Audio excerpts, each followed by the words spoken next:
It was a typical day at UA High School, and Class 1A was in the middle of another intense combat training session. The gymnasium was alive with the sound of sparring, shouts of encouragement, and the occasional boom of Bakugo's explosions. You were partnered with Shoto Todoroki, your boyfriend of around 6 months. Training with Shoto was always a mixed bag of emotions on one hand. You admired his skill and precision. On the other, his blunt nature often left you flustered or overthinking his words. "All right, Wan," Shoto said, stepping into a fighting stance. His mismatched eyes bore into yours, serious and calculating. "Let's see what you got." You nodded, adjusting your gloves. "Got it. Let's go."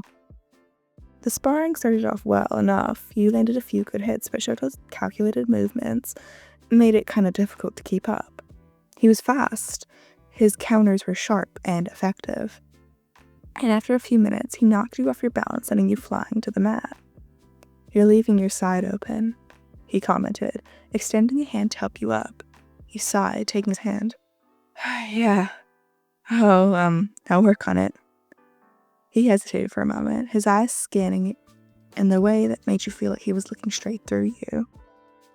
"You'd probably move faster if you lost some weight," he said, his tone neutral as ever. The words hung in the air, heavy, and for a moment you thought you misheard him. "Wait, what?" "It's just an observation," he said, expression unchanging. "You're not slow, but you could probably be faster. Dropping that weight would help with that." Your heart sank. A lump formed in your throat, and Shoto's face wasn't cruel. He was simply stating a fact as he saw it. The impact of his words hit you like a punch to the gut. "Right," you said, forcing a tight smile. "Thanks for the advice." Shoto nodded, satisfied, and moved back into position. You followed, but your mind wasn't on sparring anymore. His words replayed in your head over and over like a broken record. That night, you stood in front of your mirror in your dorm room, staring at your reflection. Shoto's comments echoed in your head, his calm, silencing voice going through all your thoughts. You'd probably be faster if you lost some weight. You turned to the side, hands brushing over your stomach, hips. Was he right? Were you holding yourself back because of how you looked? The thought gnawed at you, and by the time you crawled into bed, the decision had been made. You skipped breakfast the next morning, telling yourself you just weren't hungry. At lunch, you just picked at your food, pushing it around in your plate until your classmates stopped paying attention. By dinner, you were too busy studying to join anyone in the cafeteria. The hunger was uncomfortable at first, but you convinced yourself it was necessary. Every skipped meal felt like a step towards improvement, a way to prove to Shoto and to yourself that you could do better. Weeks passed, and the changes in your habits began to show. Your uniform started fitting looser, and the constant gnawing hunger became easier to ignore. You pushed yourself harder into training, staying up late to run laps or practice until your legs gave out. It wasn't sustainable. That was the hard part. The exhaustion started to creep in slowly, like a shadow you couldn't shake. Your movements became sluggish, your energy drained before the day even began. The dark circles that formed under your eyes, your once bright smile, became a rare sight. "Why, Yen," Mina said one day, as the two of you sat in the common room. "Are you okay? You've been looking a little tired lately." You forced a laugh, brushing off her concern. "I'm fine. Just been training harder, you know." She frowned, her eyes narrowing slightly. "Are you sure? It's like barely even eating, and you look like you're about to pass out half the time." "I'm fine," you repeated, a little too sharply. Guilt flashed in Mina's eyes, and you immediately regretted snapping at her. I'm sorry. I didn't mean to." "It's okay," she said, quickly cutting you off. "Just look after yourself, yeah?" You nodded, but her words didn't sink in. Shoto, for all his intelligence and observational skills, took longer to notice the changes. He wasn't particularly good at picking up on subtle cues, and you were very careful to act like everything was completely normal around him. But ever since one day, he couldn't ignore the signs. At least not forever. "You've been slower in training," he said one afternoon as the two of you walked back to the dorms. "Are you feeling alright?" "Yeah, I'm fine," you said, avoiding his gaze. "You don't look fine," he pressed, his voice calm but firm. "You've been tired lately, and you've been skipping meals." Your stomach twisted into a knot, but you forced a smile. "I'm just busy, that's all." Shoto frowned, clearly unconvinced, but he didn't push any further. The breaking point came during a particularly intense training session. You were paired with Bakugo, whose aggressive fighting style was always a challenge. Normally, you could hold your own against him, but today you felt like you were moving through molasses. "Come on, my Ed," Bakugo barked, launching another explosive attack. "What the hell's wrong with you?" You tried to dodge, but your legs didn't move fast enough. The blast sent you spiraling to the ground, and this time you couldn't get up. The gym spun around you, little black spots dancing in your vision. Somewhere in the distance, you could hear Aizawa-sensei calling your voice, but it felt like he was miles away. And you woke up. You were lying in the infirmary. A blanket draped over you, a recovery girl nearby, her expression a mix of concern and disappointment. "You've been overworking yourself," she said bluntly, "and I have a feeling you haven't been eating properly either." "I'm fine," you mutter, trying to sit up, but the weight of dizziness forced you to sit back down. "Fine isn't passing out in the middle of training," she said sharply. "You need to take care of yourself, Vian." A quiet voice interrupted you before you could even respond. "She's right." You turn your head to see Shoto sitting in the doorway, his usual calm demeanor replaced by something unreadable. "Shoto, why haven't you been eating?" he asked, stepping closer. His tone was calm, but there was an edge to it, a hint of worry, but something you've rarely heard from him. "I've just been busy," you said, your voice weak. "You're lying," he said, his eyes narrowing. "What is going on, Lan?" The weight of his gaze was too much, and before you knew it, the words came tumbling out. "You said I should lose weight," you said, your voice breaking. "You said I'd be faster if I did so. I've been trying to fix it." Shoto's eyes widened, and for a moment he looked like you had just punched him in the gut. I didn't mean," he trailed off, his usually steady composure cracking. "You don't know what it's like," he continued, tears beginning to stream down your face. "Hearing that from you, it made me feel like I wasn't good enough.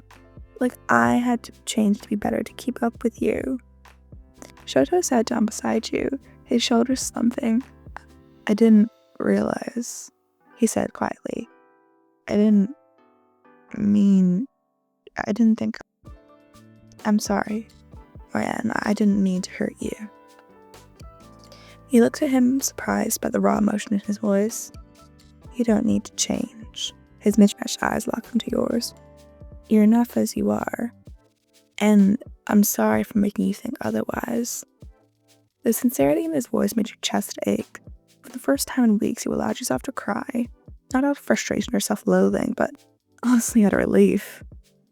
The road to recovery definitely wasn't easy, but with Shoto by your side every step of the way, he encouraged you to eat often, cooking meals with you and making it less daunting. During training, he reminded you to rest and to never push beyond your limits. "You're not alone in this," he said one evening, as the two of you sat in the common room, "and you never have to be." His words like a presence were steady, unwavering. Slowly you began to believe him. The days following the conversation with Shoto were difficult, but there was a surprising sense of peace that began to settle over you. Shoto's apology had cut deep, but in the best way possible. It gave you the space to acknowledge how you've been feeling, to finally stop pretending that you were fun you clearly weren't. The healing process wasn't as simple as you had hoped, but each day felt like a small victory. You started eating more regularly, though the process was slow, and sometimes the urge to skip meals would surface, but you fought it. You didn't fall back into your old habits, no matter how much your mind convinced you that it was just so much easier. Shoto was always there for you, encouraging you gently, reminding you to take care of yourself and to never let you go back to the way you were. A week after the incident in the infirmary, you and Shoto were walking back to the dorms after training. You could feel the weight of his gaze from earlier, when he had caught you practicing alone in the gym, but this time you didn't shy away from him. You had gotten used to his gentle reassurance. "How do you feel today?" Shoto asked, his voice low but warm. "I'm better," you said, offering him a smile. You could feel your body recovering, your energy slowly returning. It wasn't perfect, but the progress was progress, and that was enough to show. Shoto studied you for a moment, as if making sure you weren't pushing yourself too hard. "You're not overexerting yourself again, are you?" You shook your head. "No, I'm just kind of happy to get back in my old sparring routine. I missed sparring." "Good." He paused, his gaze softening. "I'm proud of you, YN. It's not easy to change, especially when you've been stuck in a mindset for so long."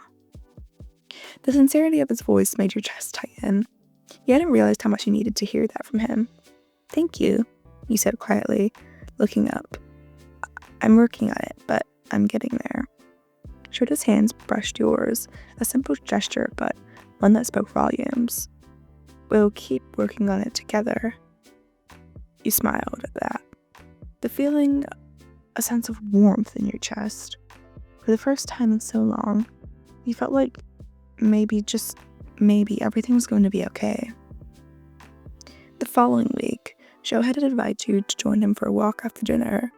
He'd been quieter than usual lately.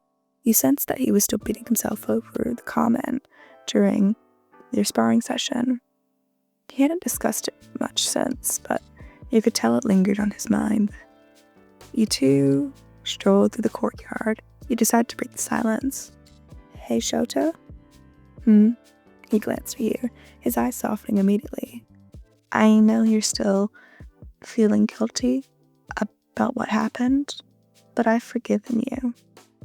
You stopped walking for a moment. "But I just want you to know that." You meet his gaze. He hesitated, but then he stopped beside you. "I still don't know how I let my words slip out. I know I hurt you, and I regret it. I never meant for you to feel that way, YN." He smiled, reaching for his hand. "I know you didn't. I'm still learning to forgive myself too." Shoto nodded, his thumb brushing over your hand. "I'll spend the rest of my life trying to make it up to you, if you'll let me." "I think I can handle that," he said softly. Life at UA began to feel more normal after that. It wasn't without its struggles. The emotional wounds were still healing, but you were taking it one day at a time, and so was Shoto. His quiet support made it all difference.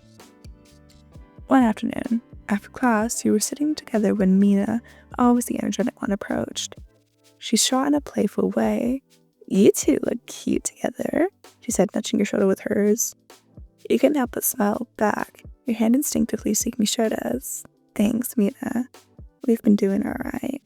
Shoto nodded, his expression serious but content. "It's been a challenge, but we're getting through it." Mina's eyes softened as she looked between the two of you. "I'm happy to see you two doing better. It's not easy dealing with stuff like that." She paused, and her mind added a smile. "But you've got each other, and that's all that matters." "Yes," you said, squeezing Shoto's hand. "You really do." Later in the evening, Shoto walked you back to your dorm room. The two of you didn't say much, but the comfortable silence between you spoke volumes. When you reached the door, he stopped, turning to face you. "You're beautiful, YN," he said softly. Your breath caught in your throat. It wasn't the first time he had said it, but now, after everything that you've been through, his words felt different, felt more meaningful. You looked up at him, a mixture of your emotions flooding in your chest. "Thank you," he whispered. Shoto's eyes smiled. "I'm serious. You've always been enough, and I want you to remember that. You don't have to change for me or for anyone." Tears welled up in your eyes and you gazed at him. His words were breaking down the last walls you had forgotten to build around your heart. "I won't forget." He leaned in and kissed your forehead slowly, his lips lingering there for a moment longer than usual. "Good night, Wan. I'll see you tomorrow." "Good night, Shoto." As you lay in your bed that night, the weight of everything that you had been through began to lift.